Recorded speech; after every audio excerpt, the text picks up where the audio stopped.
3 million children in sub-Saharan Africa, representing 28% of all children in the region, suffer from iron deficiency anemia. In Ghana, 42% of women between the ages of 10 and 49 are anemic, and 66% of children below the age of 5 suffer from iron deficiency anemia. Existing interventions for iron deficiency anemia provide blanket solutions which are mostly not effective for specific cases, especially in West Africa. It is imperative that interventions that are specific to the African people be looked into, and Mother Nature has provided that solution. Turkey berry, dededen, nyanya, turkey berry, or korususwa as it's called in Ghana. Abeju, produced from turkey berries, are products that are specially designed to tackle iron deficiency anemia in Africa for the African people. Anemia affects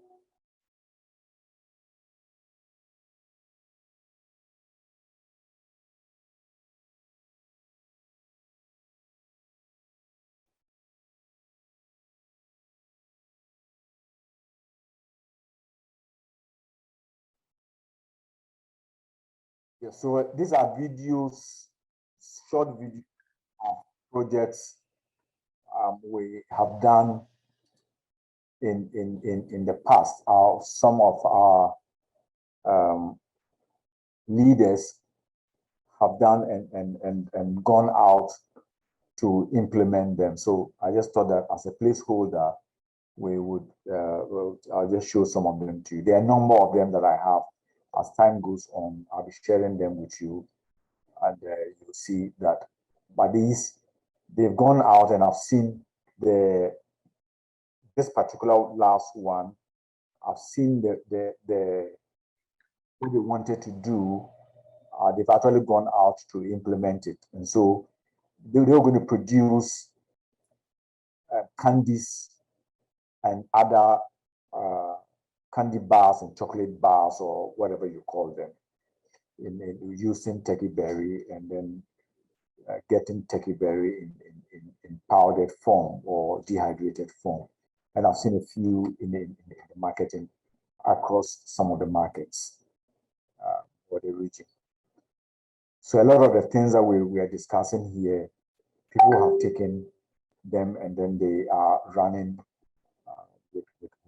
with them. I think our number is encouraging. Maybe the next 4 minutes we would start discussing what we have to discuss today. But in the meantime, what we did last week before the Easter, do you have any follow-up questions, any things that you have reflected and you want us to discuss here?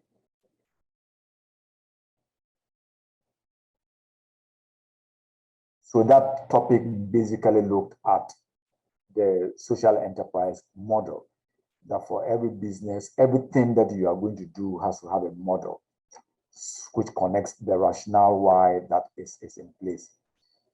And the models, you want to have your vision, your missions, the activities you do, the problems you identify, and how you intend to solve them.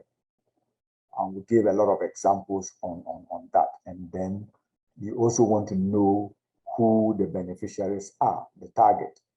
That if you don't identify who your target beneficiaries are, you are not really going to make any impact. And that you should be able to also be thinking of the impact, because the work we are doing is about impact. How do you cause that change? And how do you even measure success? How should success look like? And we went through all that and we ended.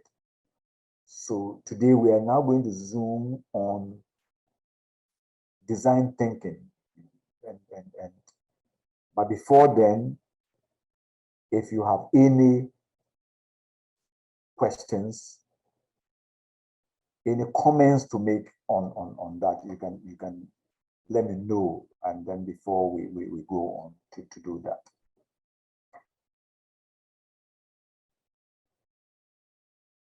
So I'll be picking on you if you are not coming out. I'll just be randomly mentioning your names to do. So Grace.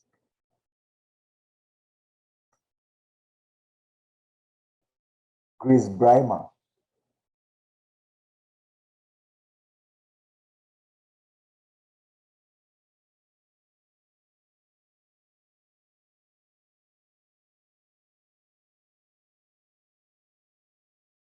Millicent.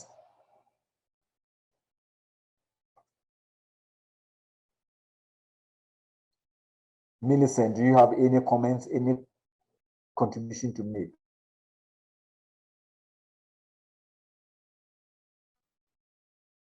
Hello, sir. Good afternoon, sir.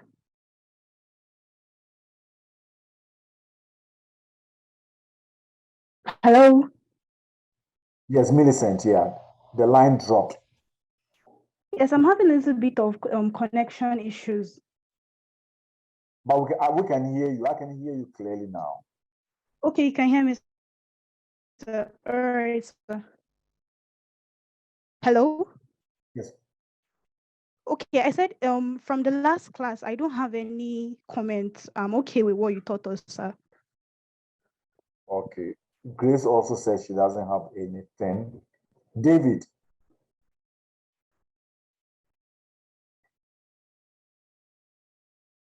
David.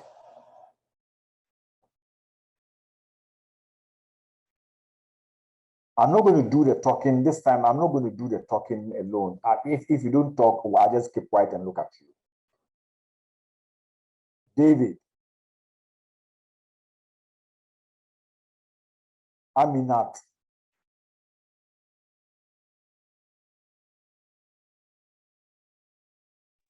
Good afternoon, sir. Good afternoon, Aminat.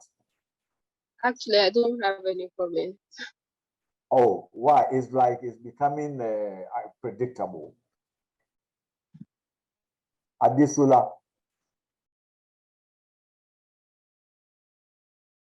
Ade.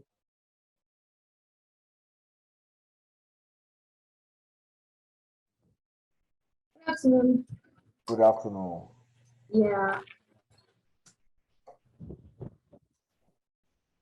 I really don't have much to. I think we are working on social enterprises this week.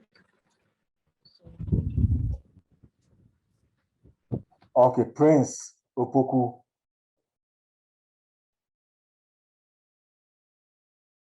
Good afternoon, everyone. Sir, I am also okay. I don't have any comments. And I think as we progress, we will also come out with any issue that we think boils down or that clarification. Okay, how about heritage?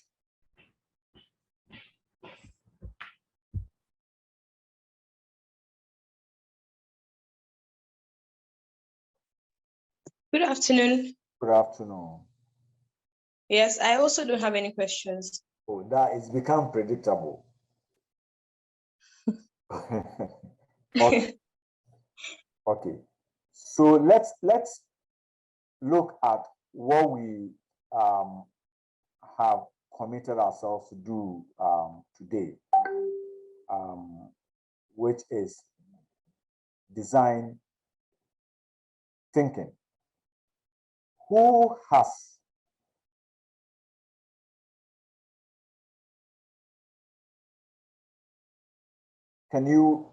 is a screen visible to you? Can you all see the screen? Yes, please. I can see it from my end. Okay. It is So visible. who has heard of design thinking? Design thinking, what does it mean?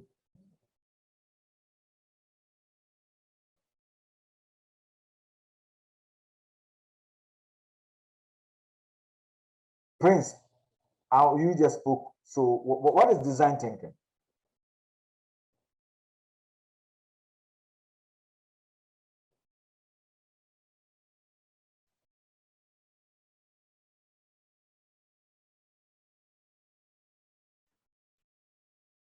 Sorry, David, I didn't know that you were the host.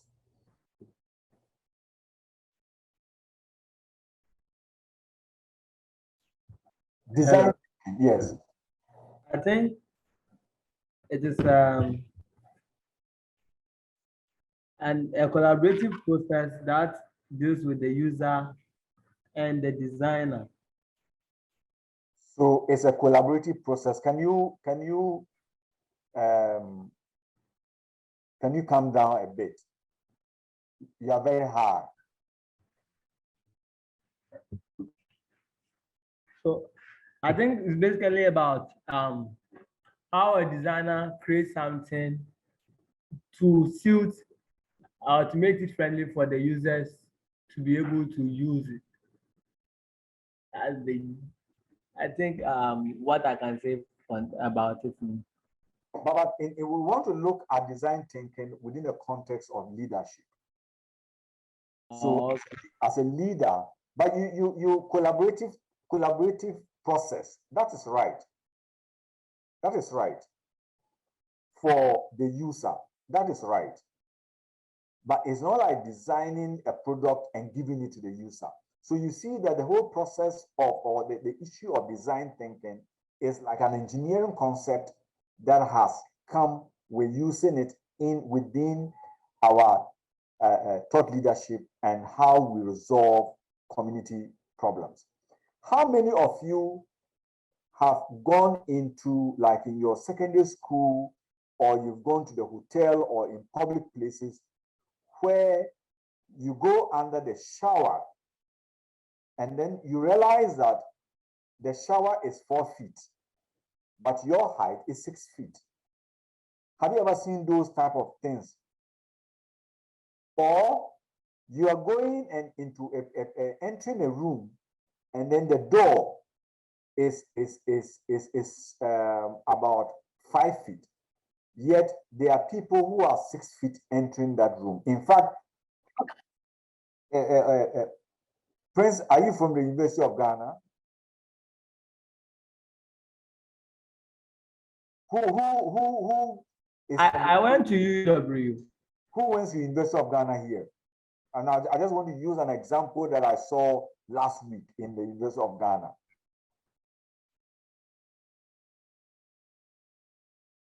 Who is from the University of Ghana here?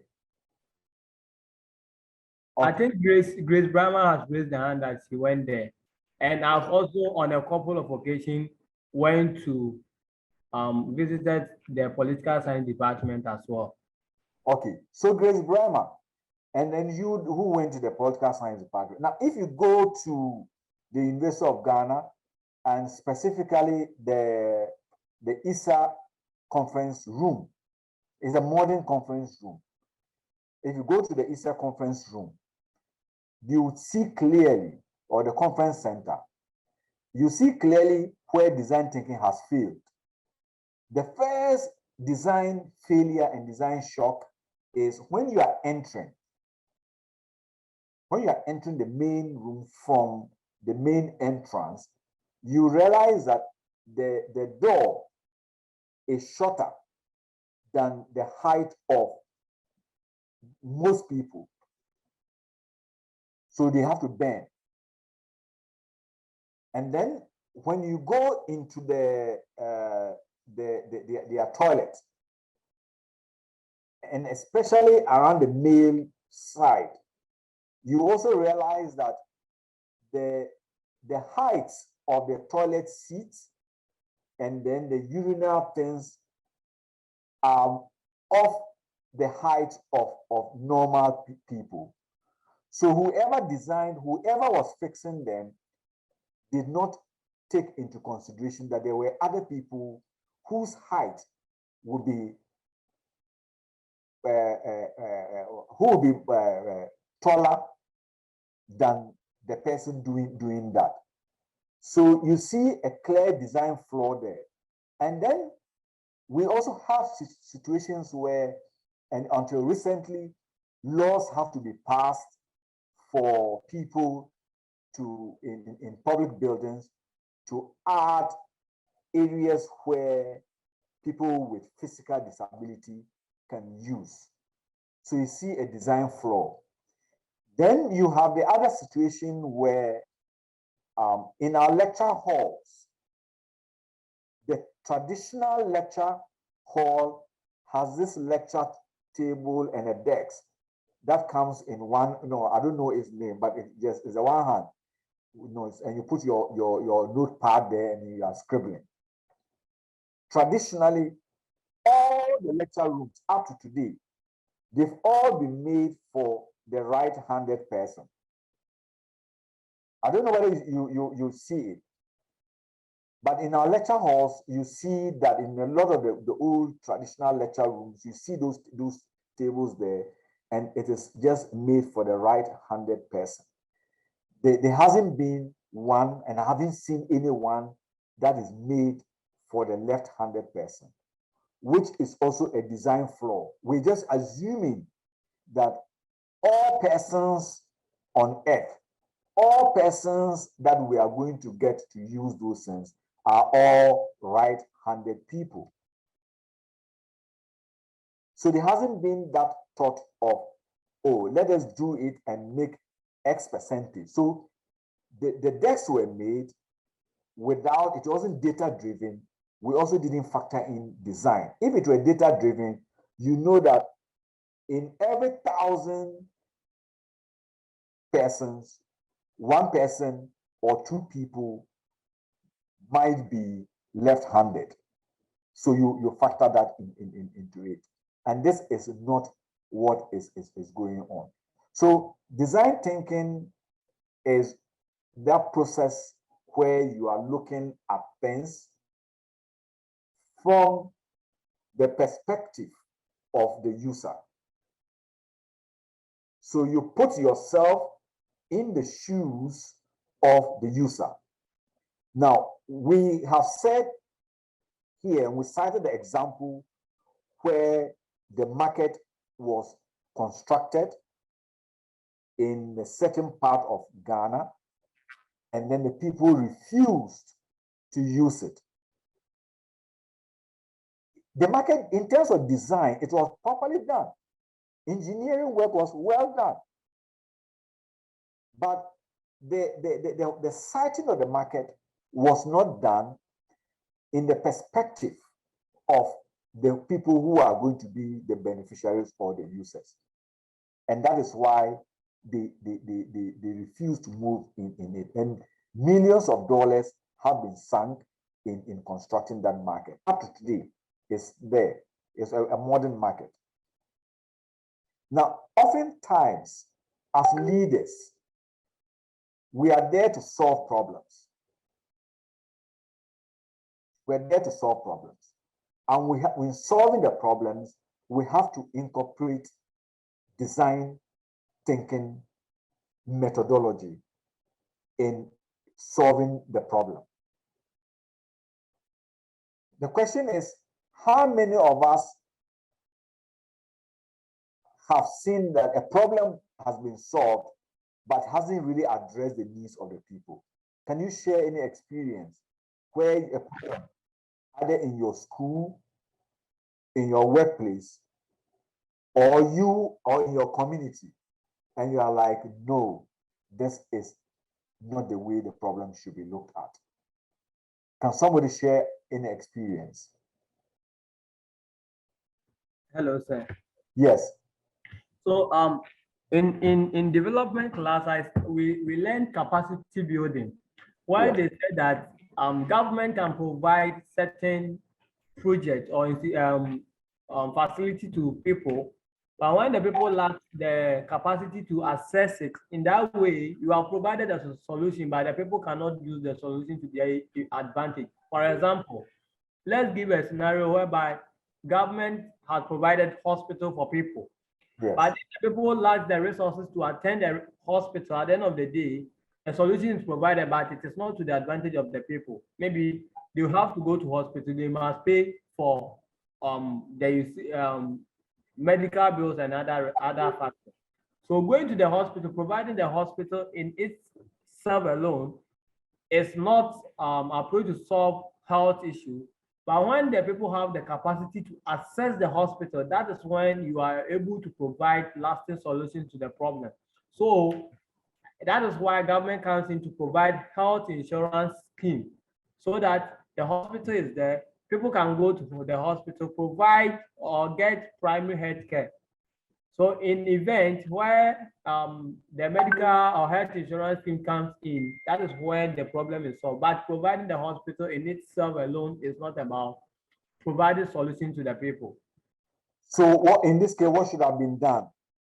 So I think providing the necessary health insurance to the people, providing the necessary education, because when you go to rural areas, people feel that they have the traditional method of going assessing or their own primary health care. So they resort to the orthodox method. So I think providing enough education to the people to resort to modern medicine or going to hospital could have been the best way. So you can provide the facility, nurses are there, but if the people do not see the urgency or the need to access the hospital, it will be like a white elephant. Yeah, but that is really not the design thing, because you mentioned earlier on that we're going to use collaborative approach. Okay. So you are assuming, you made a number of assumptions that they're using orthodox means. What we haven't looked at is that we haven't collaborated with them. So the collaboration aspect is missing. We really haven't collaborated with the rural folk to really ask them, why don't you go to the hospital? Are you getting it? So, or what if you are sick? What will you do? How do you intend to take care of your hospital? And then we are sitting down to really identify what the problem would be, to be able to say, oh, okay, their problem is actually not the hospital per se. Their problems are a series of issues, and then there is a hospital. Okay. So we would be looking at it in a more holistic manner. Are you getting it? So you are right in a sense, but we didn't bring the collaborative aspect into it, because it's normally, if let's say you live in a city, those of us who live in cities, if we go into the rural area to work, sometimes we try to solve their problem as if they are all living in a city.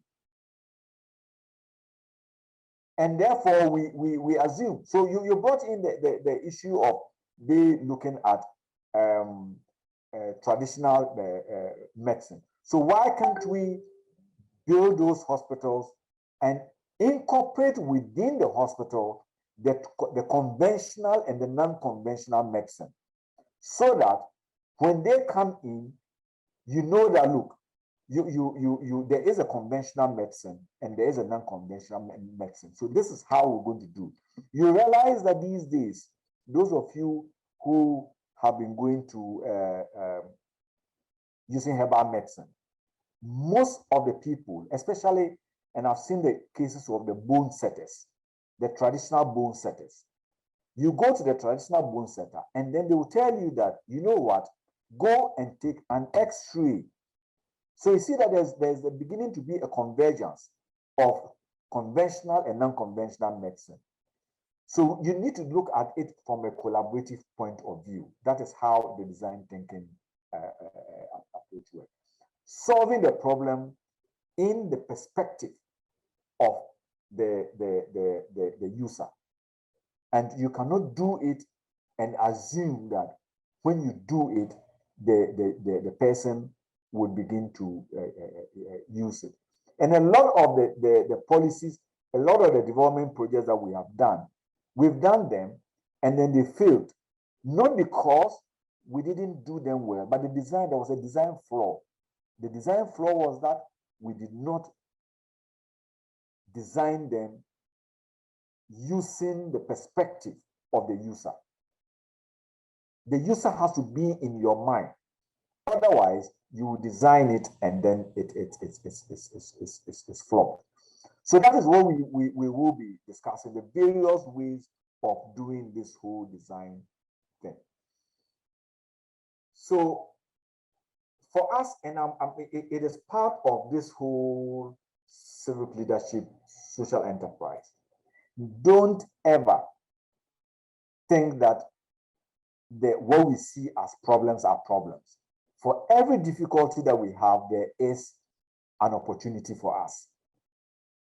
And that is why we need to really learn and appreciate that. Look, those things, when you go into a group and they are talking problems, as a development person, as a civic leader, those problems are actually opportunities for you to look at.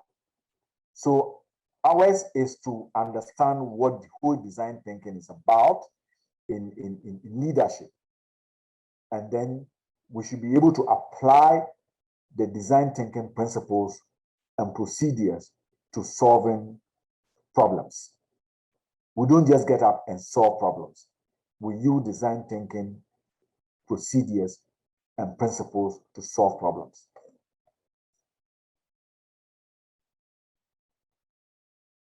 So we've noticed, and we in the discussion, Prince led a discussion and said design thinking is using a collaborative way, which is correct, and then getting a problem within the context of leadership, getting a problem solved in the perspective of the people that are going to be affected by that solution that you are bringing about. Now, the whole process of design thinking is what we are seeing. Your first point in looking at design thinking and the design thinking principle is to look at it as to empathize. How do you empathize? You have to learn about the audience. You have to learn about them. So you cannot sit, and I told you the last time that, no, you are going to write a proposal, and then you sit in your desk and you are writing the proposal, and then you do internet searches. Most often, that is what we do. But you don't go to the field to do what I call some rapid scoping. So I went to a community with designing an entrepreneurship program for them, or a program that will empower them to make money. And that was the first time I went into the community, stayed in it, only to realize that the breakfast, it was time for me to take breakfast. Then the breakfast was late. So I asked them, how come I have to go to the field and go and do my work? And they said over 10. I want my eating should be like 7 o'clock. But 10 o'clock breakfast is not ready. And then bingo, to my shock, they travel 2 hours to go and pick the bread. So in their community, and said district capital, there is no bakery there. There's no bakery. So 2 hours every day, 4 hours. So you go 1 or 2 hours, you have to come in 2 hours to bring bread. And I'm like, no, this is a big opportunity for you, for someone to invest in the bread making or in pastries in this community. So going there to learn about them and stay with them and ask them questions. Why is it that this thing is like this? Why is it that it's like this? Why is it like this? It made me to understand what they are. Therefore, I had to put myself in their shoe. So the whole empathy is putting yourself in the shoes of the people. And you know, empathy is different from sympathy. Sometimes people confuse sympathy with empathy. But empathy is you putting yourself in their shoe. So you are doing something for kids. Put yourself in the shoes of the kids. If you're a kid and you're looking for something, how will you feel? We want to solve the problems of the truckers. the Lagos truckers, the Apapa truckers, who congestion is making them not to be able to export. How do we put ourselves there? It is when you empathize, then you begin to look at how to define the problem. So you gather information from them to define the problem. So your second point after you've empathized is to get the problem from their needs based on what they think. So your hospital based on what they think. Because you may go there to construct the hospital only to realize that, like you said, they don't really have the money to do. So what can they do? Or I've seen areas where we have even built school. The young man who came to Yali and said he was building a school somewhere in Tamale. And then he realized that after building the school, the children wanted to attend the school, but their parents could not pay the school fees. So I asked him, go and find out from the parents, how do they think that they should pay school fees? And they say, yeah, they think that they should pay school, but they cannot pay. So I asked them, what do you want to use to pay the school fees? It was a simple solution. We found out that the parents were ready to pay the school fees equivalent with their farm produce. Like the Ghana, what they are talking about, gold for oil. So they were ready to pay school fees with their farm produce. So all that he had to do is now to define what type of farm produce he would accept. So I'm not going to accept perishables. I will accept that. We also realized that the school was cooking for the kids. So it was a very easy thing to get the food, the equivalent, and then the excess or the farm produce, he then goes to sell it in the market and makes that money to finance the school. And today, the whole community has embraced it. Now, gradually, he's changing to the point where the parents are now seeing that, okay, now we may, because they've also realized that if they give him the produce, he makes more money than if they went to the market to sell the produce and come to pay him. So you see how you can change the culture by defining the problem. And you are defining the problem involving them. When you define the problem, it also involves you doing ideation. So you have to be creative. It is not just one solution that you are looking at. There are a number of solutions that you have. And that is where your point of collaboration comes in.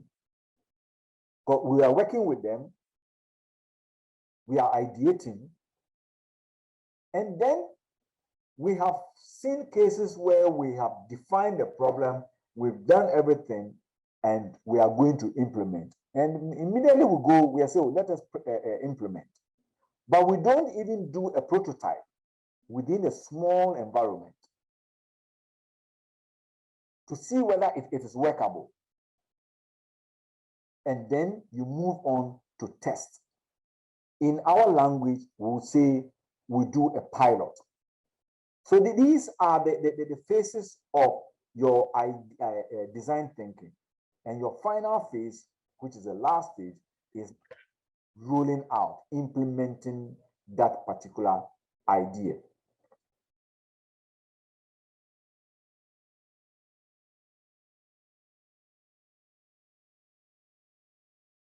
So I'm going to call you to give an example of where we can apply design thinking and how you have used it or intend to use. So Isabella, you haven't spoken.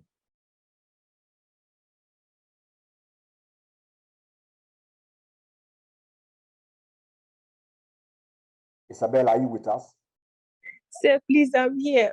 Okay. But I was a bit divided in attention, so please kindly pardon me. Kindly go on, I'll contribute. Thank you. Okay. Herman.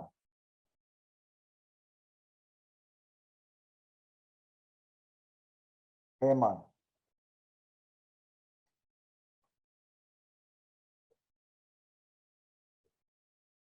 Herman, do you have, are you here?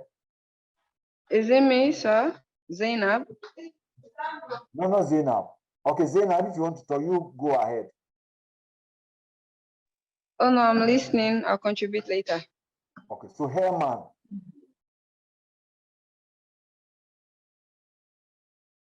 Herman Buena.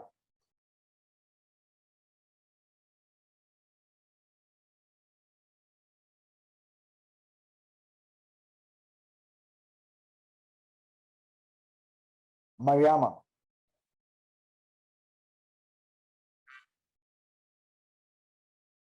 Mariama. Yes, sir. Good afternoon from my end. Good afternoon. Can we hear you on design thinking? I came in a bit late, so I was not with you. But the part that you heard, We are how to use design thinking in doing some certain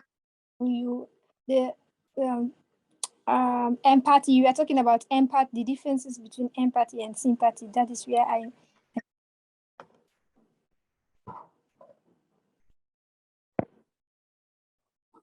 Isaac.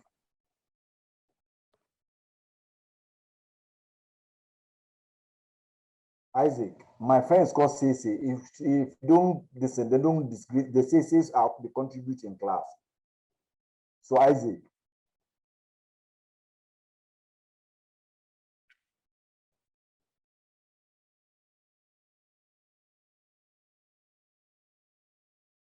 Isaac, are you here?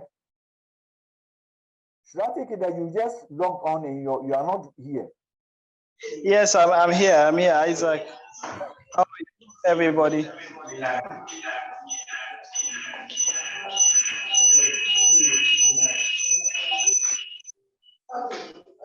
so Isaac, your views on design thinking, the area of the components of design thinking. Pardon? Design thinking. The design thinking process in leadership. Yeah, I can see you have empathize, define, ideate, the prototype, and then test. How would you use that in solving leadership issues? Thank you. Of course, you have to understand the problem, and then you feel for the people that are facing the problem. So you relate that to yourself. That is basically be able to empathize, and then you try to define the problem and find solution. And of course, you think of creative ideas that could help in solving that particular problem. And of course, you have to test your ideas. Yeah, basically that's it. Yeah, just doing what do you call it? This is like the application of chatbot or chat GPT. Sandra, any contribution? Pardon? Sandra, I'm calling on Sandra. Okay, thank you.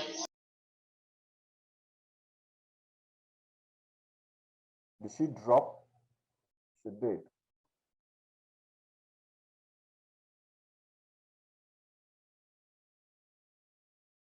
Okay, so as we said, your step one is the empathy stage, which involves doing a lot of interviews, trying to identify the root causes of the problem. Oftentimes, we are looking at a problem and— Good afternoon. Good afternoon. Is that Sandra? No, this is Onachite. Okay, you have I was raising my hand. You didn't call me. Oh, sorry. Sorry. I had to lower my hand. Oh, sorry. So I want to talk about the empathy. Empathy is about understanding your audience. If you understand your audience very well, you'll be able to know how to go about the solution. And getting the solution too involves, when you want to strategize or brainstorm to come out with a solution, when you meet with your stakeholders, they can actually propose solutions to you, which will enable you, because at times you might be looking for solutions that are not in line with what they really, really need. So brainstorming means I think brainstorming also involving the stakeholders to understand what solutions you're going to come about that will be appropriate for them. That was my own contribution. Sure. Okay. So thank you. So you realize that in all the things, either in your the past weeks, you'd have had issues of stakeholder engagement. You'd have had or heard of community entry, where you are going. So you are engaging the stakeholder to really understand the problem from their perspective, so that you'll be able to see the root causes of the problem. And that is what empathy is all about. You have to look at them, be with the community, and then get that. Now, oftentimes we've created a lot of solutions without really looking at that. So you realize that in a lot of the cases, those of you who follow development economics between in the 70s, maybe the 70s you were not born, but you can read from the 70s up to now. If you look at developing countries and our engagement with the IMF, in those days, it was as somebody sat somewhere in Washington and prescribed solutions to you. If you look at now, post-COVID recovery, all the countries that are going into IMF, post-COVID recovery, they are asking them for homegrown policies. Go and bring your thing. What do you think are the problems? How you intend to solve it from your perspective, and we can help you. This time, we are not going to come and tell you something. So a lot of the time, they'll come and tell us in the last few lessons that I've listened, oh no, all the decisions that are made are sovereign decisions. It is all about diagnosing the problem from the perspective of the people, because we tend to understand what is wrong with us. And it helps us know what the root causes are. As part of doing that, what you need to do is never judge. These are the key takeaways. Never judge. Ask everything. Question everything. Be very curious. And then you begin to find a certain pattern. Listen to the people. So you bring them stakeholder engagement. Bring them. And you listen to them from their perspective, how they are feeling. They're talking. You just do the listening. Don't ask, don't judge and say, no, this is what we think. An example, we're trying to do a project in Nigeria and then in Tanzania and Ghana.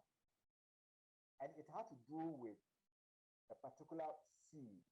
The seed is called Alamblachia.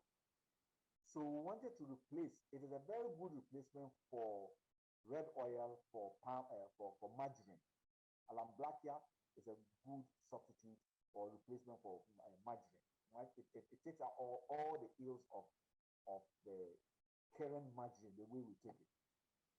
But unfortunately, Alamblachia is grown wild. Nobody plants it. So it hasn't been domesticated. And can you imagine, we now going to tell the farmers that we want to help you to domesticate it.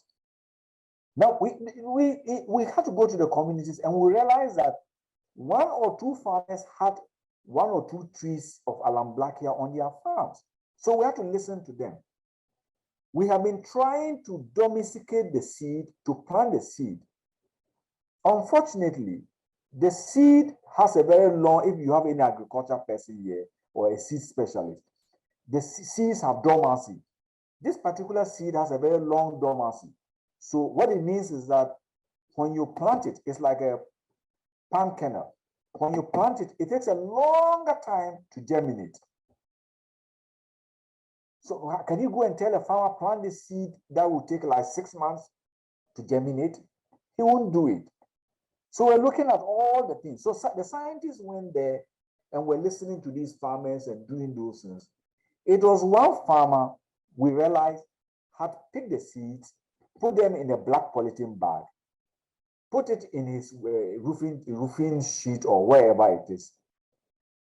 And then in a month or two, the seed germinated or it started sprouting.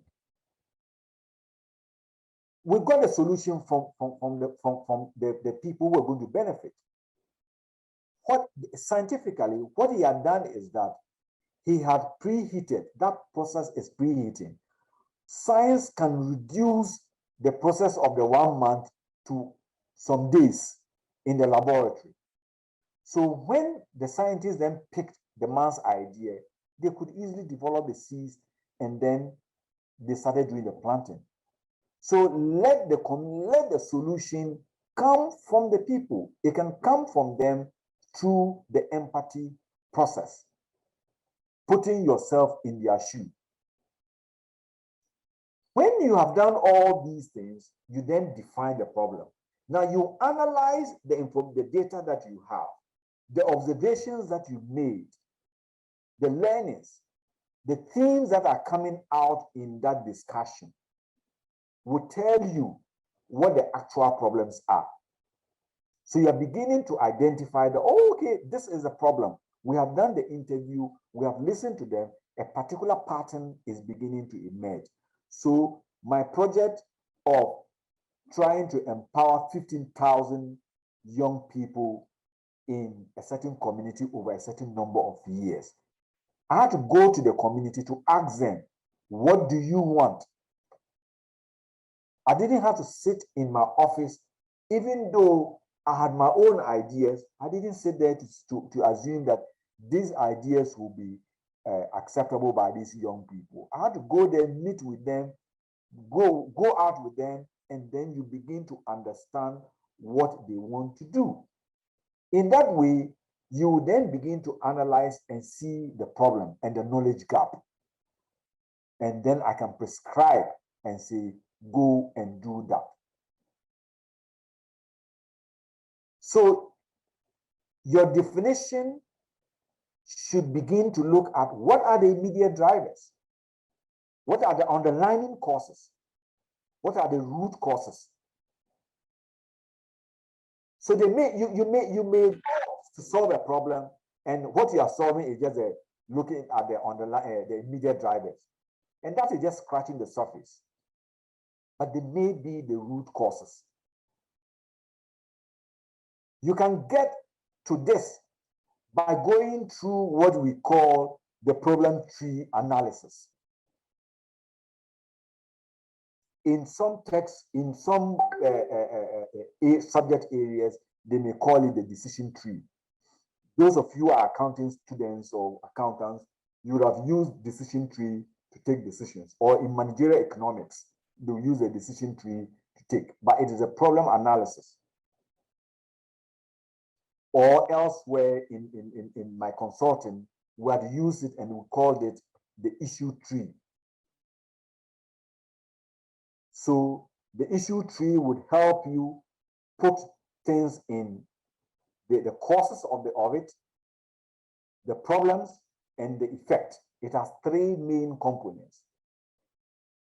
So we want to solve a particular problem, and we have to go through this stage. This is about water and how the people, their incomes were declining. The catch was going low, incomes of the fishing members were declining. And so what do you do? The issues or the causes. Pollution was a problem, inadequate level of capital investment, and we began analyzing it like that up to the point where we got to know that, look, the main problem is water quality. So you can now solve the water quality problem. But the initial thing, as we look at it, we say, oh, their incomes are going low. So you can see in your collaborative, Prince, in your collaborative effort, where the people cannot afford, the issue is poverty. They cannot afford to pay health insurance. So your prescription, looking at it, you say, look, what is the problem here? The problem there, which you didn't come out clearly, okay, it's poverty. The people don't have money. But what is causing that poverty? And you talked about capacity, but you didn't really go into it and say capacity. What is lacking in the capacity? So what it means is that in whatever income generating activities they were engaged in, they didn't have that capacity. So from your perspective, for us to really solve their health problem, for us to get them to attend the health care, we need to identify and resolve that problem that causes poverty in the community. Because if we have done the collaboration very well, we'll see that, oh, it is not that they are not willing to pay. It is not that they are not willing, they don't want to go to the modern medicine and they are using the medicine. But what is driving them to use herbal preparations that are toxic and things like that is because they are poor. So if we use the design thinking, our first approach would be to resolving their poor status. So you can see, for example, your Agenda 111, you can build all the Agenda 111s that you like, but you also realize that in a number of them, people will not attend. The hospital is there, but they are not attending. They are not attending because they cannot raise the health insurance or they cannot pay. Why can't they pay? You ask that question. Is it that they don't have money? They are doing that, their income. So, for example, they go and cultivate maize. They are maize farmers. They are cultivating maize, and they are getting only 2 bags per acre. Whereas their counterparts elsewhere are getting 20 bags per acre. So there is a problem there. What is the problem that is causing them to get the 2 acres? Is it that they don't know how to do the maize, or they can't get fertilizer, or they can't get seeds? So you see the questions that you are asking and how you are beginning to put your decision, and you engage them to really come up, and you put all these things on this program tree analysis, and that will not tell you, okay, we've been able to identify the problem, and therefore we'll solve the problem. Once we solve the problem, it will now have this cascading effect on everyone. Any point, any questions, any comments?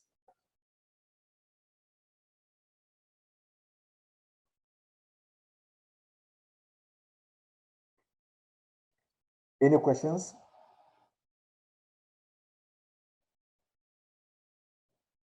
Anybody with any comments?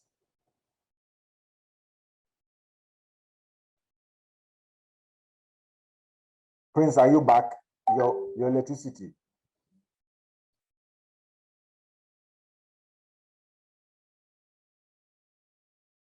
I'm following, but now my battery, both my phone and my laptop are almost up. They took our light now.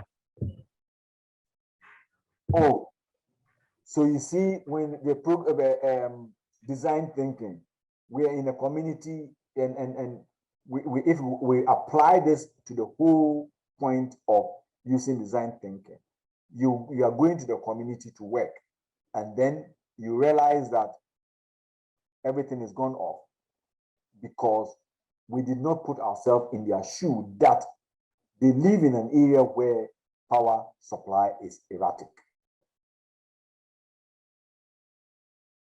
So once we've done that, and we've gotten this particular diagram is very key in the whole process. So we do that, we've solved the problem halfway. Once we get that,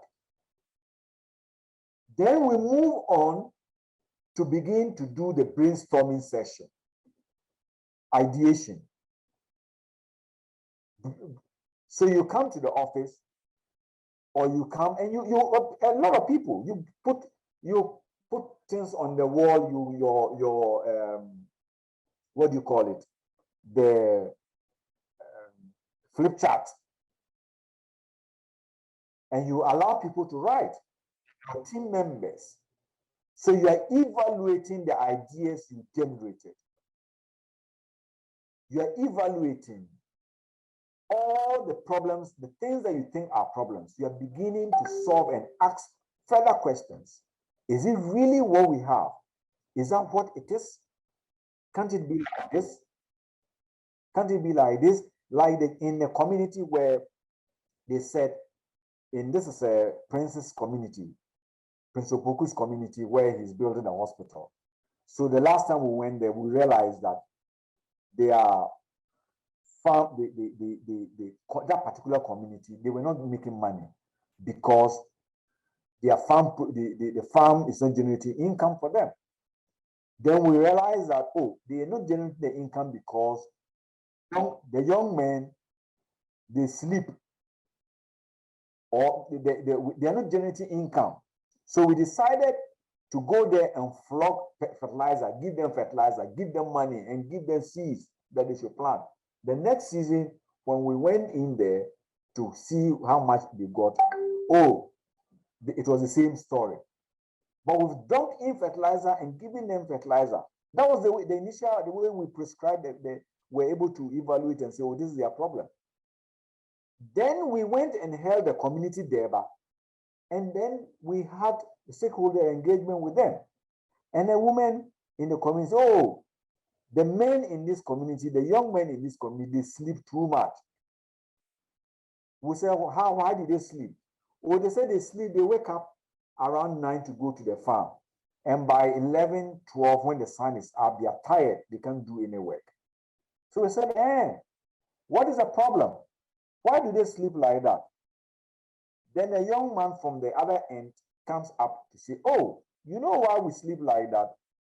Every evening, we go 3 miles, 3 kilometers. That community has a brass band or a gumbi.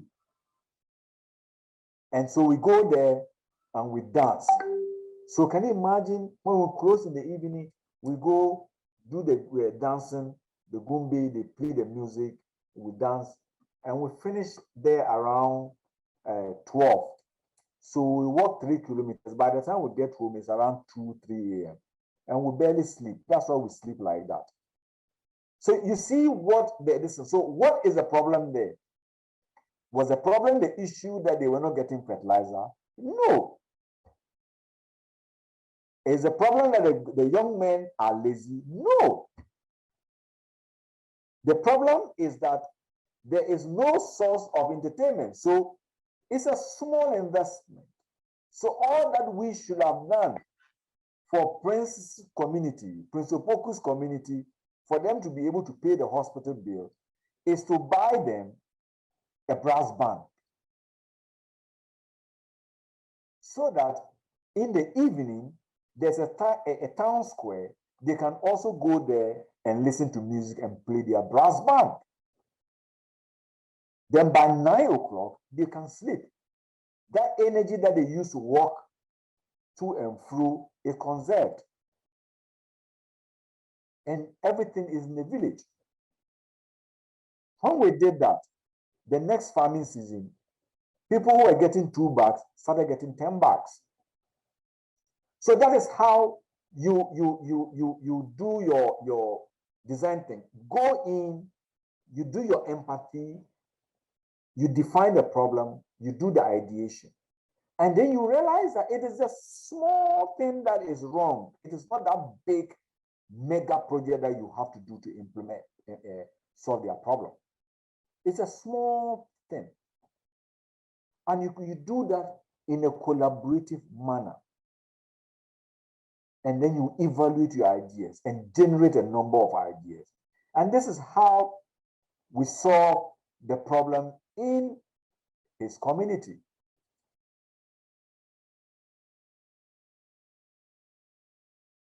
So the whole process, like I said, try and then you do your whiteboarding, encourage wild ideas, don't shut down people. It shouldn't be a one conversation. It should be two-sided.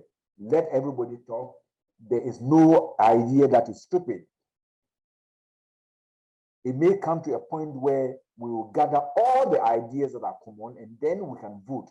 Then you begin to see that some of the ideas might be better. And we're all evolving and bringing the ideas together.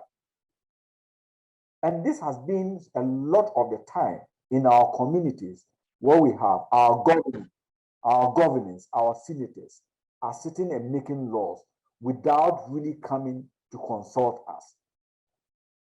So there is nothing like democratic accountability. And then you go and implement it and it fails flat.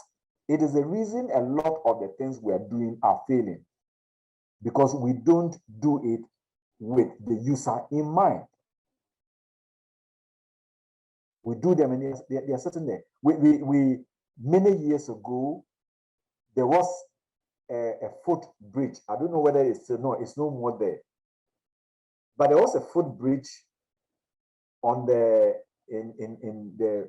road. Those of you who live in Accra, that road that goes to Medina.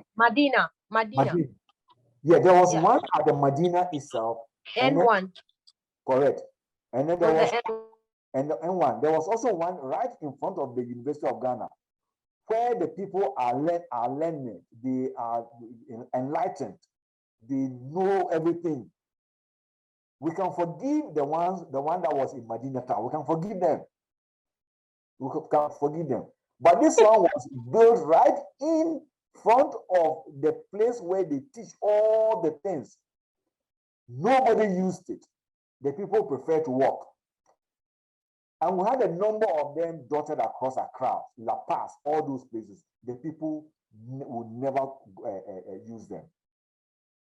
What it meant was that we did them without consultation. It's either the height, the way it is structured, where the people will cross, and all that. But if you did it, if you wanted to access crossing, to make crossing easy, maybe we should have rather done a tunnel. Maybe it's something else. We would have had an idea what to do. The one that you said, I don't know who said the Medina, there's still one. Some of the people still don't want to use it. The Adenta, on the way to Eburi. When you're driving on that, you see that people still don't want to use it. Because the consultation hasn't been done. They haven't done it with the design thinking in mind, from the design thinking perspective. So ideation, you go through all that. Once you finish doing your ideation process, you then do your prototyping. So you do the model small. And then you realize, yes, it is workable. Prototype it, do role play and see how it is working in a small area. When you do it like that, you begin to know that it works or not. So in 2014, we're to implement a program on for young people across the regions. And what then happened was that we had used the design thinking approach. We assumed that a few things will happen, but we said, look, we cannot and implement this thing without going through the process. The young people are going to be the beneficiaries. So ask them, what is it that you want? How do you feel? What are the issues? And that helped us to do that. We didn't just finish at that point. we had to sort of do a prototyping involving just a handful of people. And then we realized, no, it wasn't working. It wasn't going to work. After we did all the corrections on the prototyping, we didn't just even end there. We move on to the next stage of the prototype, which is testing. And testing, or what we will call piloting. So we then had to do in the real world, testing, the pilot project. So when you design your programs, when you design your thing, you design CSO, social enterprise, whatever you want to do, you have to do the piloting and move in and see how it goes. There is a company, a car company was going to sell some cars in Ghana. What they had to do was to bring just 5. Did the piloting, and when they saw people give their reviews, they quickly went back and amended those things and came back and moved on to the market.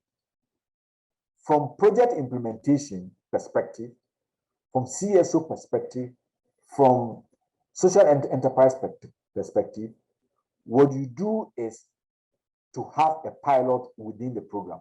So there are sometimes that the whole program for 5 years is called a pilot program. 5 years, they are piloting it for 5 years. There are sometimes that within this pilot for 5 years, there is still a pilot within the pilot. So the first year is like the prototyping. And then the second year is still doing your pilot. Now, after 5 years, you go back to the drawing board and say, okay, we've tested. These are the solutions. These will not work.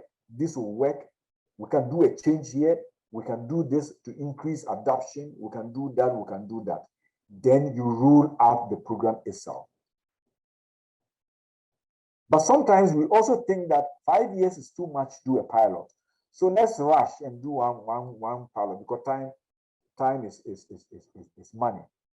We have limited time. So 1 year pilot, let's pilot it. The 1 year pilot that you are doing, you may not even get all the issues to resolve. And then you rush into implementation.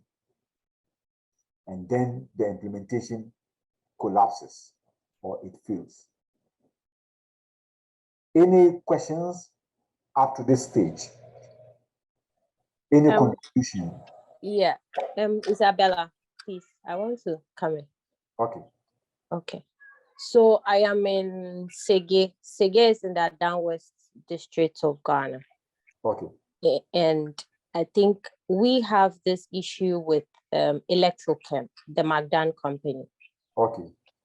Now, as a youth, you realize that from what I'm just learning, you realize that most people prefer it to be very fast. They don't want to get into argument with stakeholders. They don't want to, because there are obviously some people who will not be in support of what they are doing. And so they prefer to do it the fast way or the fast track way. The reason why I'm saying this is that we currently have this issue. I think it's more of like a national issue where the company came in to buy a concession of the land, the salt mine. Mm-hmm. Now, this has been something that has been with the people of Adan for years. But we have a situation where an individual comes in, meets with a few chiefs, gives them something, and then takes over. It's getting bloody. So from what you are saying, you realize that we didn't have any form of tete-a-tete with the people for there to be an agreement. Now, I believe that there are times where, as a CSO, probably you have issues where people are not okay with what you are going to do, but you have to go back and then come, as you said, and sit down and see what actually, like, to empathize with them, to see what their problem really is. Because with the people here, they see it as, should one person or should one company take over, it means that their source of livelihood is gone. They believe that their source of livelihood is gone. And so there has to be a way to involve them for them to understand that they are a part of it. But no. So with this situation I'm giving, you realize that there's no peace, and they always have to use the police against the people. They have to go to some land, and probably the people are against it, like, and a whole lot. So that it's like the job is still not successful. The job is, even though he has implemented it, he promised that probably he was going to employ indigenes and all that. Most of them have left, and they are not well paid. Most of them are not well paid and all that. You can't even take salt, the one that you're even going to use to cook, nothing. And so Adan is known for salt, but now there's no salt in Adan because the whole concession, everything has been given to one individual company. And so the people are not in any way benefiting. The second one, the district assembly decides that they are going to build a market in Sege, where I am currently. Now, I don't know how the consultation was done, but from the onset, the people were against it, that the location of the market was too far from the roadside. And then they have their old market at the roadside, right on the Aflao road, the Accra Aflao road. Then the district assembly decides that they are going to sell it to this same person that I just mentioned. So they send all the people into the market, inside it's like a land which is far from the roadside. Now, the main job that people do here, the women especially, is that they bake bread and sell at the roadside. Now you come and ask all of them to go inside. You're going to create a lorry station for lorries to pass and all that. But in the evening or at night, sometimes at dawn, some of them sell to those going to Aflao, those going to Togo, and then they sell it to them at the roadside. They come early and then do their selling. Some of them sell to as late as midnight. So if you send such a person to the market inside there where it's far from the roadside, how do you expect them to do their businesses? So the market is ready. My people have refused to go in there. The fair, they sacked them with police and tax force and all that. But after some time, they are all back to the roadside again. So I realized that sometimes the dialoguing and then, as you said, the empathy, that job is not well done, because people feel that if they get into the shoes of the people, they would have to bend the rules to fit the people.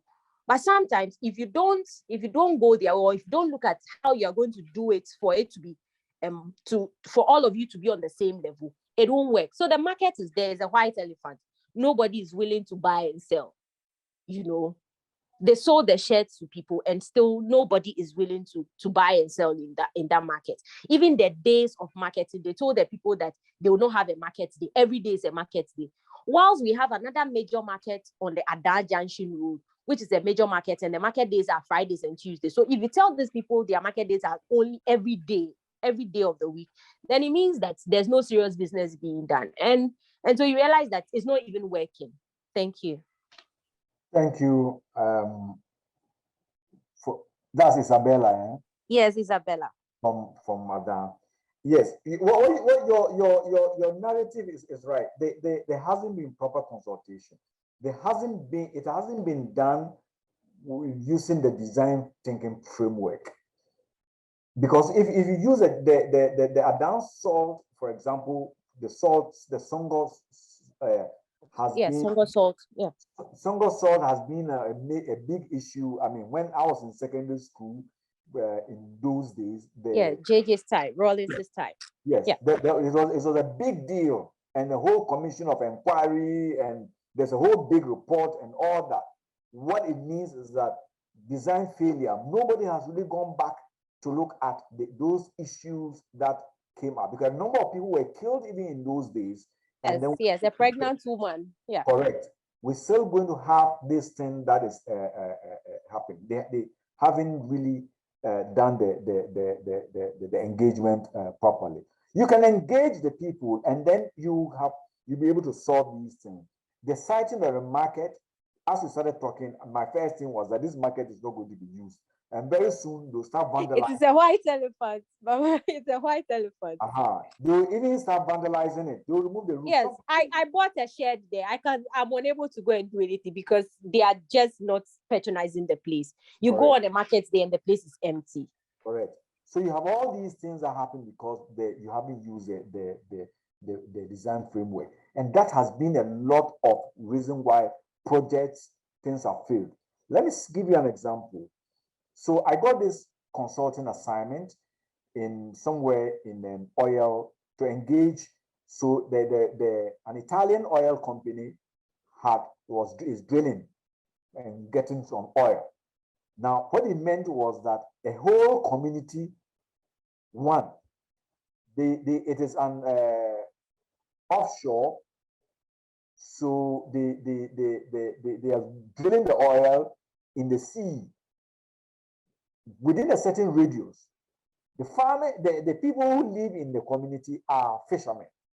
So once you have the oil and the rig in there, it means that nobody can do fishing. Now, so they don't do the fishing, they stop them. The other one is that their community where they were doing farming and doing their thing, the oil company is putting up some processing plants there onshore. So they are there. So this farming, the people have lost their livelihood.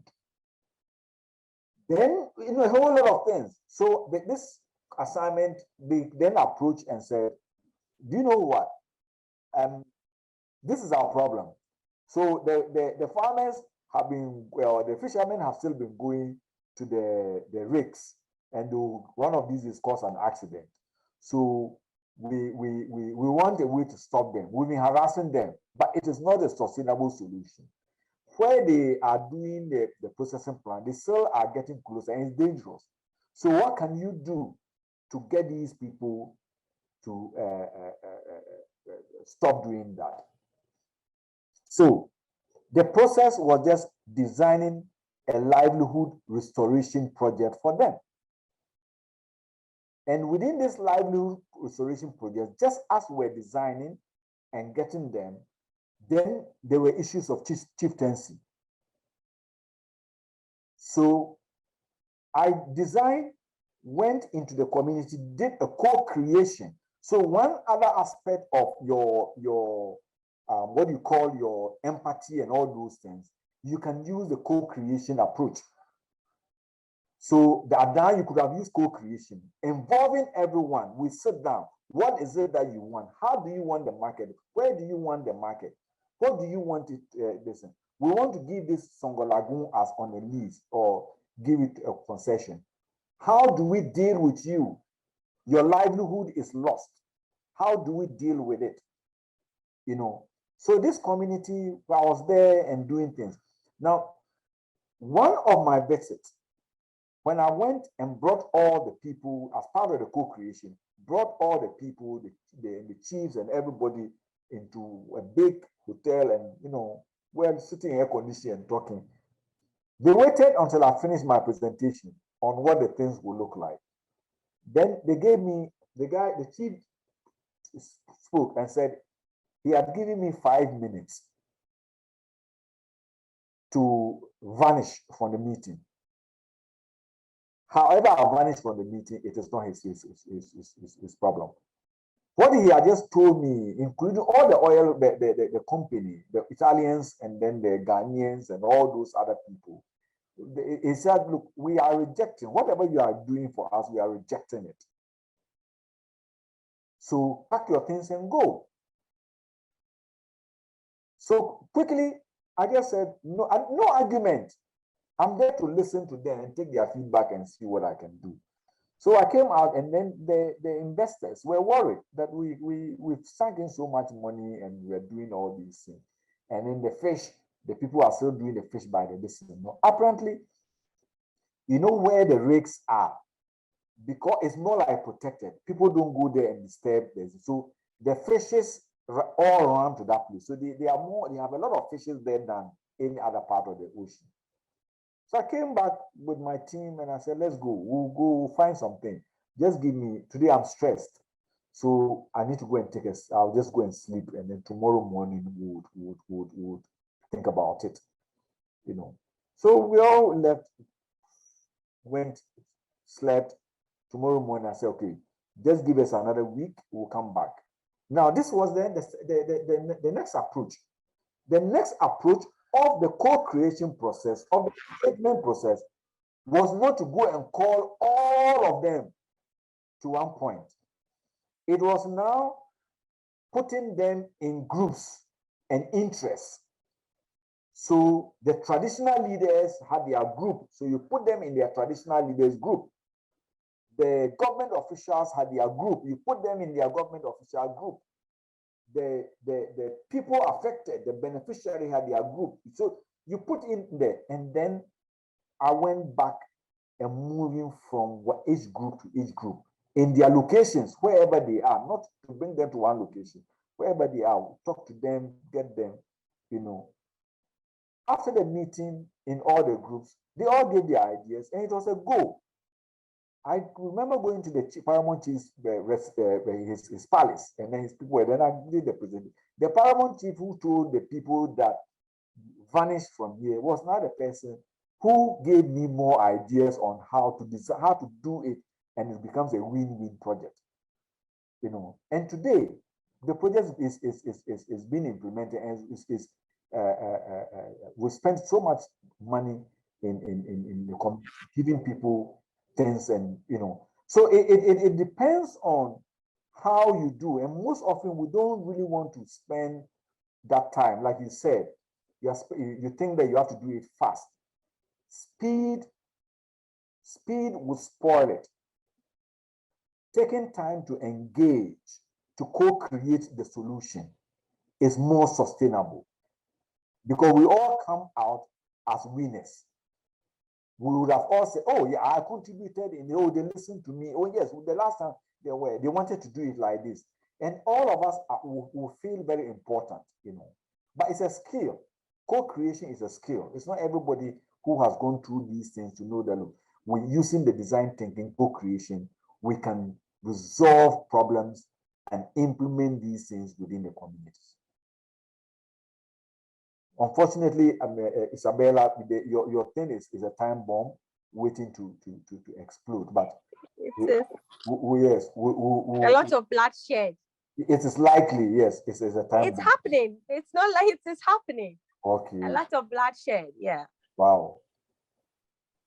Any comments, anybody with any contribution, like Isabella has shared the Adan Songo case, share 2 examples.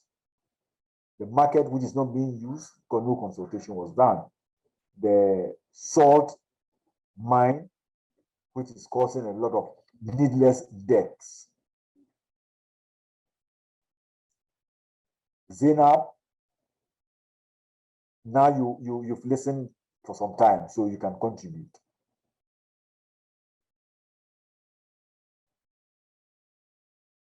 Sarah, I hope now your machine is, you're not being cut off or dropping. No, it was Sandra who dropped. Any comments, any contributions from Nigeria, from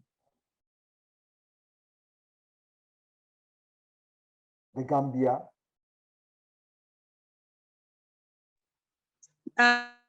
Yes, I have a contribution. Okay. That's heritage, eh?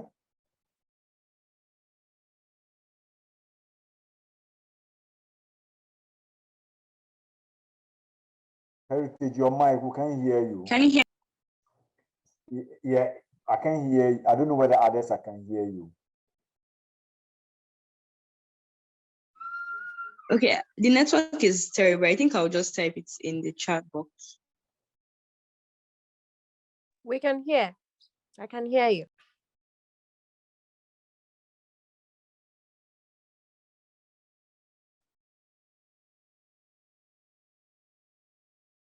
Okay, while she's typing, can someone also,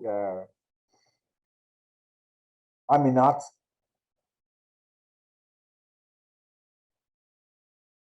Andong?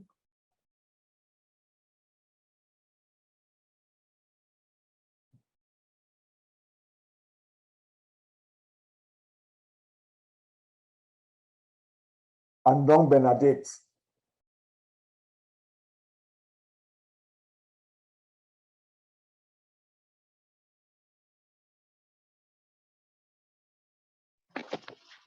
Good afternoon. Please, I joined in late. I wish to know what exactly was the question. No, the question is, what you've listened so far, do you have an example of how right or wrong some problem was solved that you think that did not incorporate the design thinking methodology, and that if they had done it, they would have really avoided the needless deaths? Okay, sir. Anyway, say I'm from Cameroon, and if I want to talk about this, I would use the current situation that Cameroon is facing. And we see that there was something that could have maybe lasted maybe for a short while, but now it's taking like years and it's still continuing. We don't really know when it's going to end.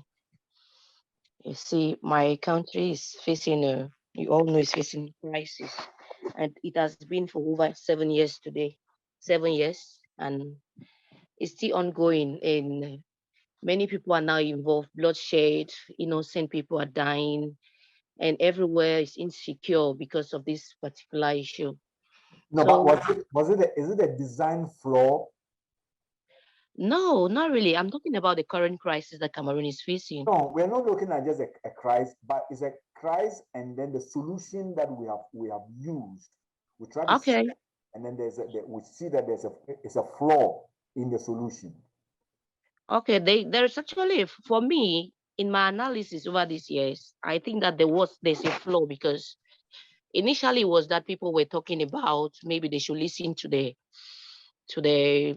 local population, but because of how it was handled, like nobody was willing to listen, it all escalated, and many people began to get involved in using the usage of amenities. In my country now, is so common to see even the least child having amenities, and everybody, even the least child, is insecure. So I felt that it all started with maybe they would have listened to the people why they were crying that they needed better conditions, living conditions, but because it was not so, it led into a very massive crisis, and it's still ongoing. That's what I think. Okay, so your theme ties somehow into Heritage's opinion. What it says is that we have oftentimes not valued the opinions of marginalized communities, and That's so true. tend to carry projects out and don't consider the views of the local. In the end, we implement them, and then it leads to further crisis. So that is what we have. And then as a social enterprise, things that you bring on board, if you are implementing programs in the communities, it is important that we bring on board the locals or the beneficiaries, so that then they begin to see, we begin to see from their perspective what it is. So, and then it has that thing on Isabella's point of the market, where she's going to buy the market, but she can't sell because she can't sell in there, because when you go and sit from morning to evening, nobody will ever come there to buy, because they didn't consider them. They didn't know that the market they sell in at midnight.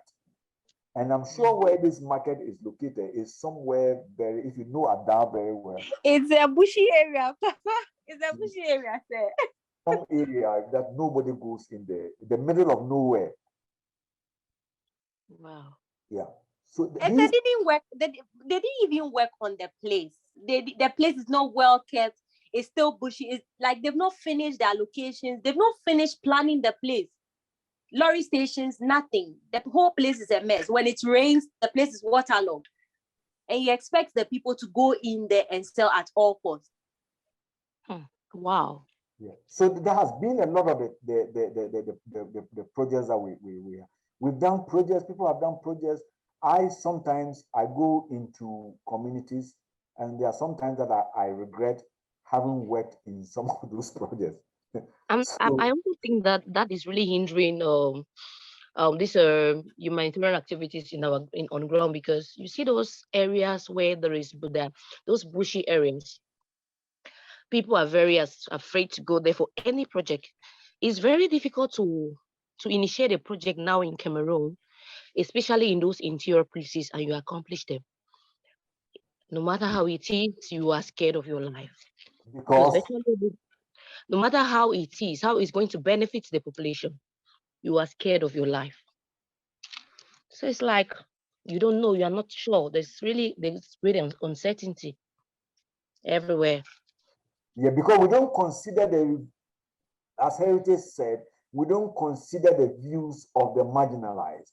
We think that we have the solution, and so take it or leave it. Leave it. That's the concept. Yeah, that's and here, what I see here in Ada is that they see most of the people as illiterate, even most of their opinion leaders, like their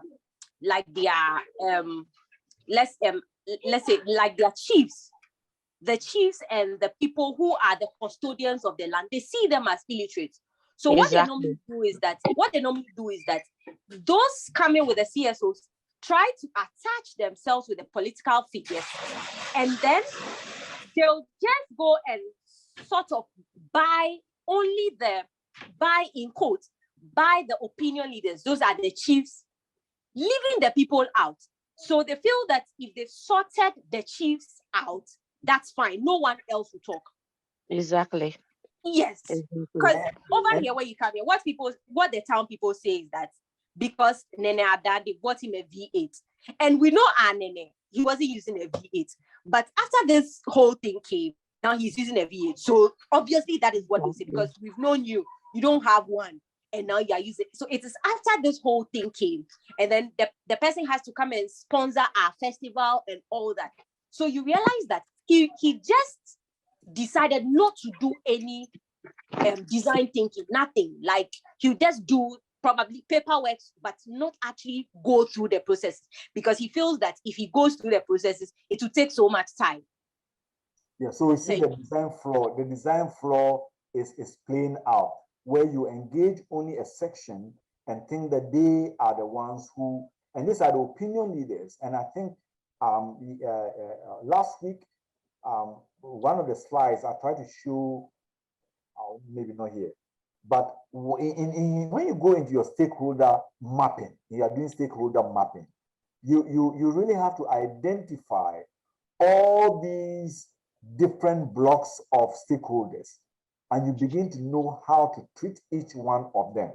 You don't need to spend, and because the moment you go and you are linked with the bigger stakeholders, who are you, or you think that they are the influential people, you would implement the project and nobody will use it.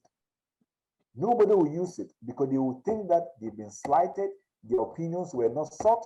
If you reach out to them, they would have given you better solution, and then you would have been able to move, and everybody would win, a win-win situation.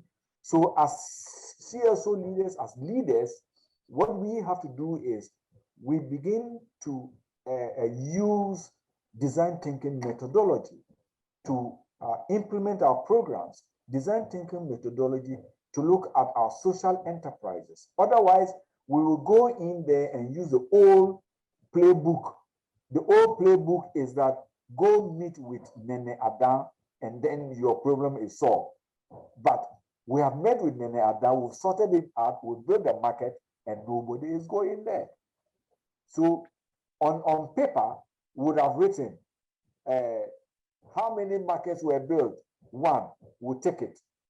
Now we'll go back to do an evaluation, because the evaluation, we're going to look at behavioral change.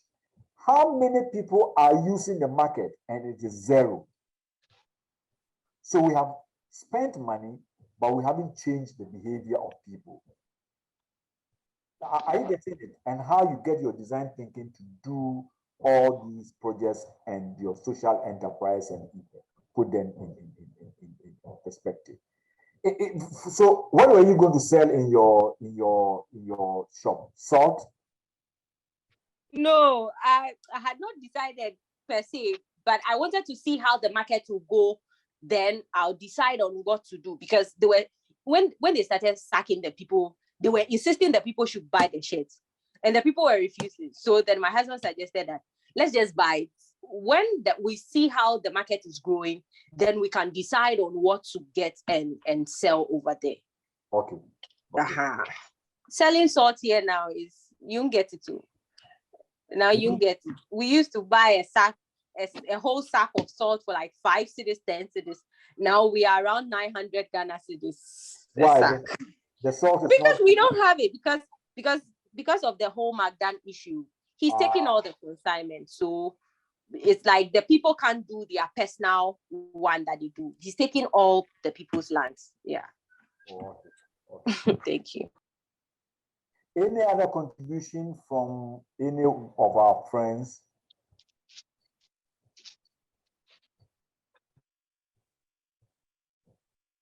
We haven't heard any example from Burkina. We haven't heard any example from the Gambia.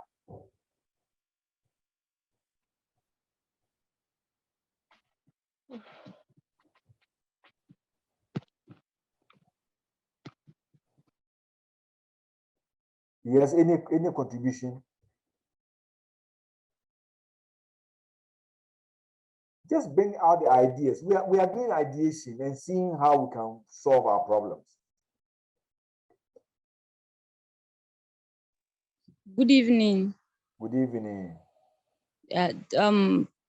Although I wasn't hearing well, I've had network issue like for the past week, since last week, and they are yet to resolve it because I've communicated with the network company. Okay. I've been trying to listen. I feel like going by what the last speaker said, because I followed up on her narration, that basically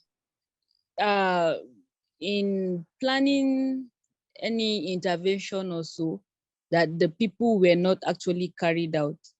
I also, they were not carried along, and it was not people's, whatsoever the intervention is also not people-centered. For example, that of the market, she said, that of the market where people can barely walk freely, or not freely per se, people can barely walk in the market because it is not well floored. Then also as regards insecurity, because if an intervention by whatsoever, whether it's a company or the institution that is, if an intervention is to be planned by the institution that is that is responsible for it, it's supposed to be people-centered, because where it is people-centered, first of all, it will seek the people. In designing its project, it's supposed to consider the people, seeking the people's not consent per se, but seeking to know what the people's needs are, or seeking to understand the needs of the people and how they feel this can be, how they feel the problem can be solved. Because one who is affected by a particular problem knows better how he can manage it, because he has suffered it. For example, insecurity. It is okay for any organization or government to just think of a strategy that they would use to ensure that they provide security. but the locals know better what to do because they are the ones who are affected. They are the ones who have been affected by this insecurity. They are the ones who have had sleepless nights. Same thing with the market, that the government or many persons don't go to the market, they send persons to go, but the locals go to the market themselves. They are actually the traders or the sellers in the market. So they understand exactly what their need is. So in designing a project, it's supposed to be people-centered. Thank you. Thank you, Sarah. Any comments on what she just said? That in designing programs, don't assume people-centered. You have to put the people who would be the beneficiaries in focus, and they have to participate, and then you will be able to get the right solution to resolve the problems that the people are confronted with. Otherwise, you will do it and then it doesn't work. And that has been a lot of the causes for the failure of the social enterprises that we have built, or the CSOs, or even government programs. Any Please, can I add something? You add, yeah, Sarah. Yeah, okay. Like, for example, I know a particular village here in Kaduna in Nigeria where what they needed was a burial ground, an interment where they can actually bury persons, because they were highly affected by insecurity. So the news does not carry the number of persons. It always tried to reduce the number of persons that were killed or something, so that, I don't know, I think they should have their reasons. But basically, the villagers already know the number of persons, so most of the times they carry out mass burial. So it got to the point where the government was going to build a primary health care facility. I think they ended up destroying part of because they were actually very angry that they are providing. This is not a need. It was just a want. The primary health, because knowing that our health is very, very important here. So they needed to build a primary health care center. But at that point in time, the need of that community was a place for burial ground, just for the government to approve it, and if possible, fence the place, build a fence so that they can bury the people who die from the village. So, and I know that, like in Kaduna State, and people are barely aware of some of the probably rules or policies or even strategies or rules that are available for them, because most people don't carry out very deep research to know that there are specific things that one can do and one cannot do. Like the local government reform law in Kaduna State provides, I think it was recently reviewed in 2020, and most people don't know, including NGOs who carry out projects, are not aware that in order for you to carry out anything, you must have a meeting with the beneficiaries you want to provide that intervention for. So you would know. It's the same thing with carrying out advocacies, to know that you have to form alliance with the beneficiaries, because if it's not people-centered, it's just going to be a futile journey.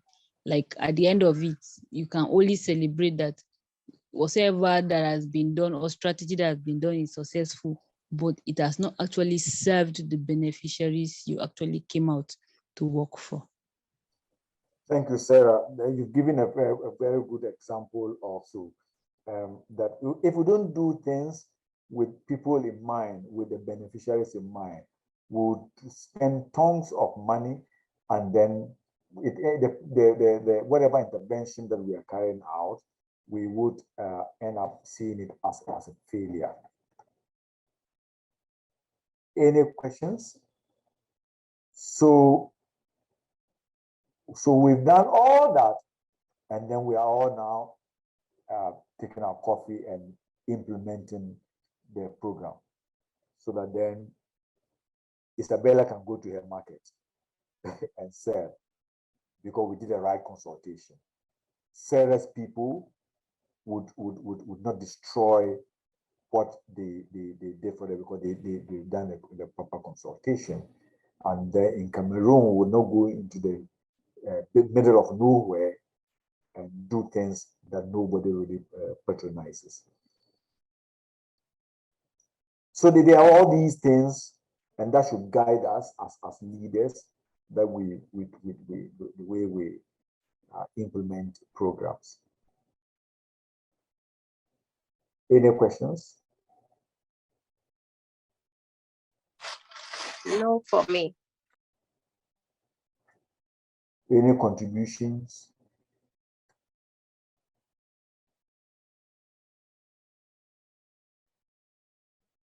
Any contributions?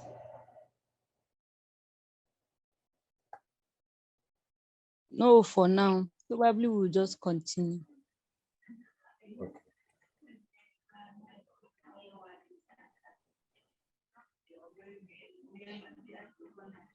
So implementation is now ruling out what, based on the consultation, based on all the things, you then rule out and kickstart whatever intervention, whatever product that you want to do. The congestion at the Lagos port will rule out what corrective measure we need to do. Streetism, we know how to deal with the streetism problem. And then the issue around the blood anemia problem that we earlier on watched on the video, will be able to prescribe the right anemia, and the right dosage for so that takes us to the end of our discussion. If you have any ideas to share, we are open. Who's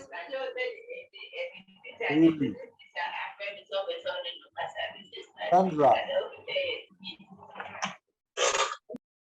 Hi. Sandra, looks like your mic.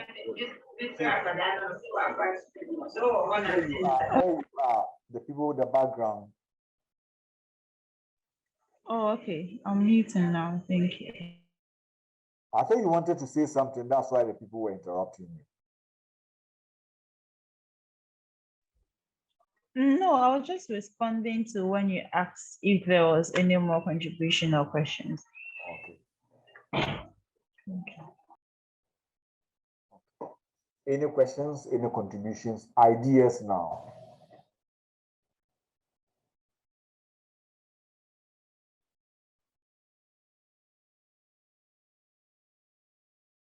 Can I ask a question? So what should be the idea look like? Is it probably an intervention or just? No, the ideation stage is you are diagnosing the problem. So you've diagnosed the problem you define the problem at using your program, the problem tree analysis. So your ideation stage is now you trying to find the solution. It may not because if you just say this is the problem and you don't do and brainstorm, do your ideation, you may just be scratching the surface. You may not really get to know that this is what is causing it. Because sometimes what we think are the solutions are just things that are window dressing, but not really uprooting the root cause of the problem. So a lot of people would have ideas on how to go about it. If you engage them, you will see that when you are doing the brainstorming, they will give you better ideas. Like the Adanson, like what she said here, we haven't been to that, but Isabella seemed to have a lot of information. And I'm sure if they had engaged her or her other people, young people, they will be able to tell you a whole lot of the ideas and information because they've lived there all their lives. As kids, they go to sell things, and they grow within that in the community. So that's what you do there in the ideation stage. So what I'm asking you here of ideas are, if this is what you listen, share ideas of any examples, like what you just shared about Northern Nigeria or the Kaduna area. Isabella shared, someone shared, somebody shared. You know, those are the ideas that I wanted to talk about. Okay. Okay, let me talk about a particular problem that is very, very rampant here in northern Nigeria, early child marriage. Are you with me? Oh, I'm here. Okay, it's actually a problem. Then if we have to draw a problem tree, there are lots of root causes, or there are lots of root causes that fuel this early child marriage, traditional, cultural beliefs. Then at some point where we sat down and discussed, we realized that there is this, apart besides illiteracy, there is this idea that the young girls, they grew up seeing that other young persons get married, so they kind of want it. There are young girls who actually cannot wait to get married because of the things they tell them. So they get wrong information about marriage. Probably they get to tell them how sweet sex is. They get to tell them what they are missing at an early age, at the age of 10, 11. So you imagine how they keep giving them wrong informations, that at the age of 15, 16, they can't even wait. The moment they begin to have this, they begin to grow feelings for the other gender. So they begin to feel, or they begin to pray that they can't wait for their time to come so they can get married. One of the reasons. So these are actually root causes. So, and where we got to know about this was where we had discussions with them to know what exactly they look out for in marriage. And you hear very, very unreasonable reasons why they look out for marriage. So, but one of the other things again we looked at was that most of these girls that are giving out in marriage at an early age are not giving out to their peers, they are giving out to older men, very older men, either to be the last fourth wife, or sometimes they may have been given out to somebody who may have divorced their child. So, and we also looked at it that it's not only about those in the core northern states, we also have those in the northwest who, after getting pregnant at teenage age, because of poverty, most parents cannot take care of the girls. So what they do is to send them into marriage. Like, since you're already pregnant, it means that you already are willing to get married. So they force them into getting married to the persons who impregnate them. Unfortunately, those persons may still be teenagers, exposing them to many societal hazards, gender-based violence, health issues, mental health, and all, so one of the ideas, when we look at it, the ideas we had was, why not visit? So the ideas we had initially, it was just to carry out maybe an advocacy, but we realized that you actually need to convince this set of persons, because if they don't, if I cannot cry more than the bereaved. So even if someone is being abused, if you reach out to the person and say, can I help you talk can I talk on your behalf? If the person says no, there's nothing you can do, because if the person does not support what you have said, it may look more like perjury or something, or it looks like you're lying. So we decided, and for many of them that were not in school, so we decided to visit their houses one after the other to interact with them. And for some of them who would not give you audience, so we started thinking of better ways to get to them. Okay, it's easy, we can actually buy stuff for them. We can purchase food stuff and take to their houses. sometimes we go the first time, we wouldn't even discuss about anything. We just go and say hi to them, try to understand their terrain. Then maybe subsequently we're able to, at that point in time, we have been able to solve some of their needs. Then they give us an open ear, because when they feel like when they discuss with us, we try to give them that opportunity to feel free to discuss with us and let us know what they feel we can do. And I know although it has been difficult at some point, to see how this can stop, but it has been reducing. The number of girls who are sent into marriage now has actually reduced, because most parents now understand better why their children should go to school. And you can see in Kaduna State, unlike before, the 2021 annual census report provides that there is already 40, unlike 2020, it was like 38% of girls enrollment in school. Then their dropout was like 58%.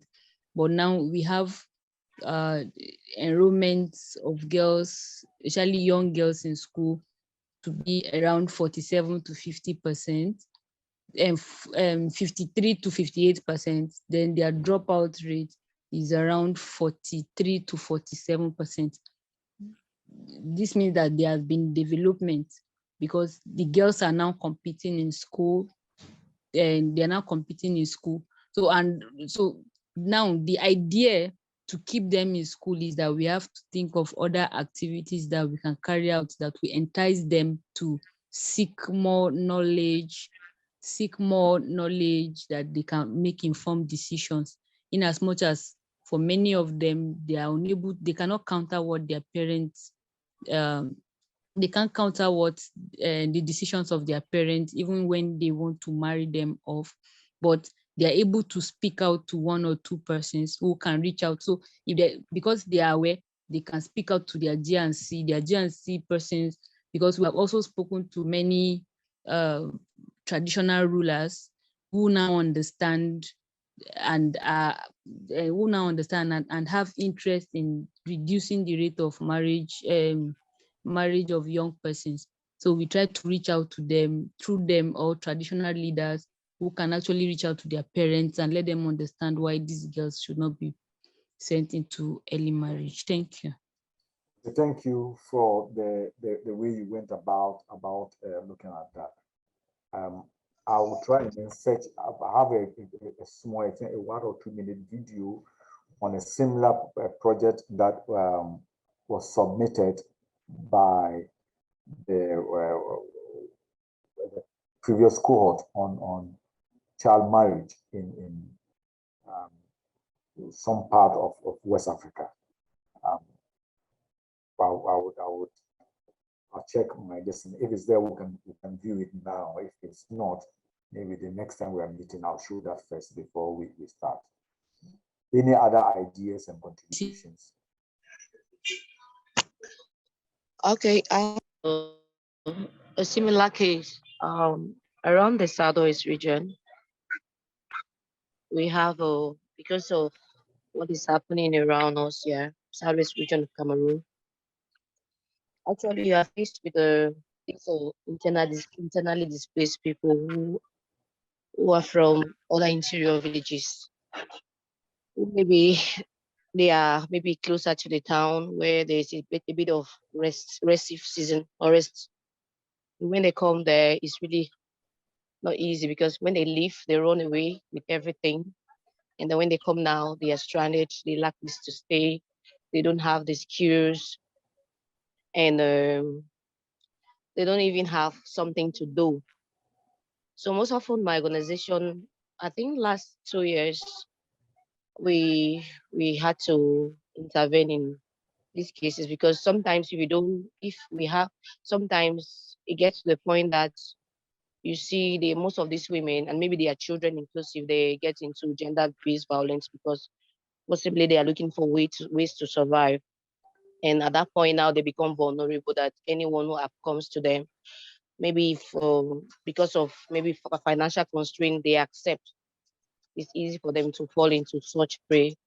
So what we did was we had to organize maybe a small scale training session to train the women, girls inclusive, on how to do these normal pastries, like normal pastries, cakes, donuts, peanuts. And we had to sensitize the community and get some people, some women and girls. We trained them, and at the end of the day, they got the skills, and then after that, we gave them this income to start up a business. I think there were like 27 women in that particular community of Munya, and we are grateful that some of them are really progressing because they can easily feed their families. Some of them who are not interested in doing so, we had to intervene in giving them little capital, startup capital, and maybe help them in opening, maybe giving them goods, purchase goods, whatever they want to do, they want to market. So far, it has helped them so much. And then for the small children, like the adolescents, girls and boys, whatever, we had a training. We opened up a vocational training session to train them on computer skills, because most of them are not ready to go to school. Imagine that they have been maybe for several years without going to school. Most of them like to do the things that they can do very smart and get the money. So I think that's how somehow we can intervene in the society, because thankfully most of them now are doing something. They are supporting their younger ones, and some of them are still learning, are still doing the training. So I think that that's the possible solution. That's how we can help them, because most of them become very vulnerable, especially if they don't know who to turn to or how to go about things. So that is it. Thank you.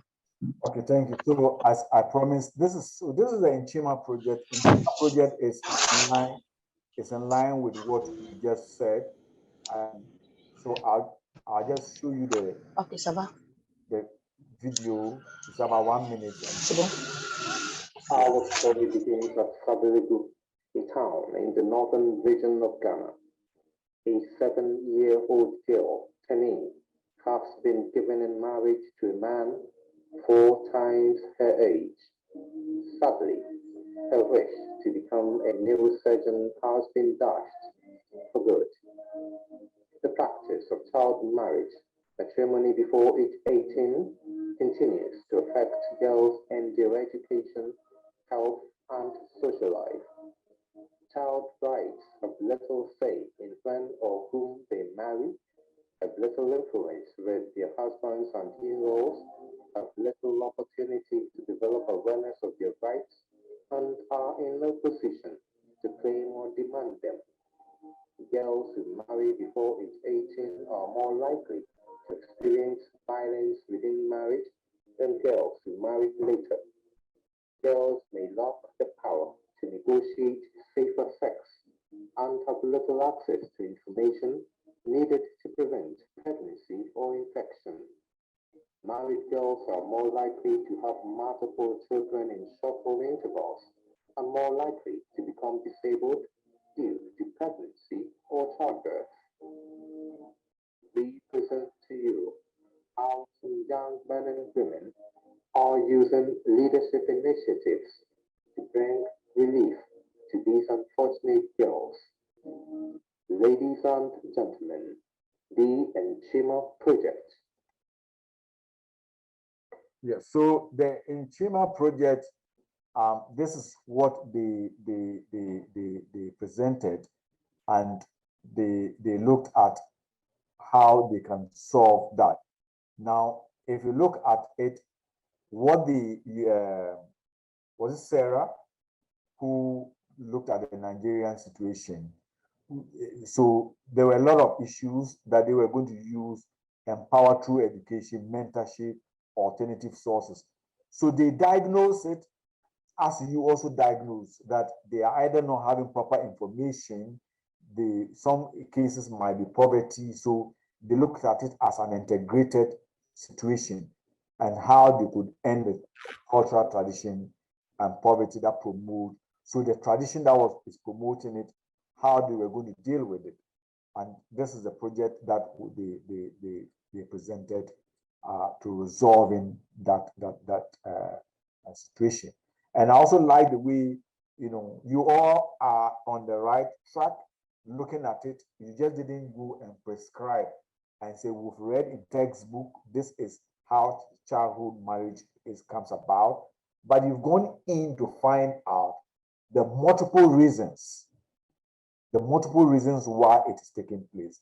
And it seems to be cutting up. So you are on the right track to using maybe you are doing it, you are not calling the design lesson, or some few gaps in applying the design thinking approach, and the co-creation was not properly framed. But now you know that, look, what we're doing, we're on the right track, but there were a few gaps that we need to bring things together.